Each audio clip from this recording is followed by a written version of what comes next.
தஞ்சாவூர் மாவட்டம் பட்டுக்கோட்டை அருகே 2 நாட்களாக சுமார் 1000 ஏக்கரில் நெற்பயிர்கள் மழைநீரில் மூழ்கியுள்ளன.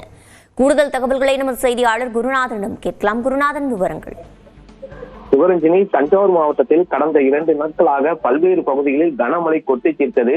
இந்த கனமழை காரணமாக தற்போது சாகுபடி செய்யப்பட்டுள்ள சம்பா தாளடி பயிர்கள் மிகப்பெரிய அளவில் பாதிக்கப்பட்டுள்ளன.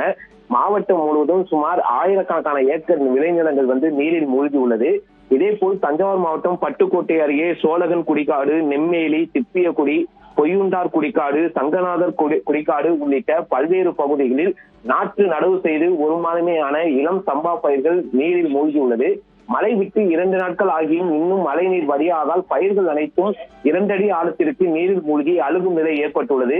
ஏக்கருக்கு 30,000 வரை செலவு செய்த நிலையில் பயிர்கள் அனைத்தும் பாதிக்கப்பட்டுள்ளதாக விவசாயிகள் கூறுகின்றனர்.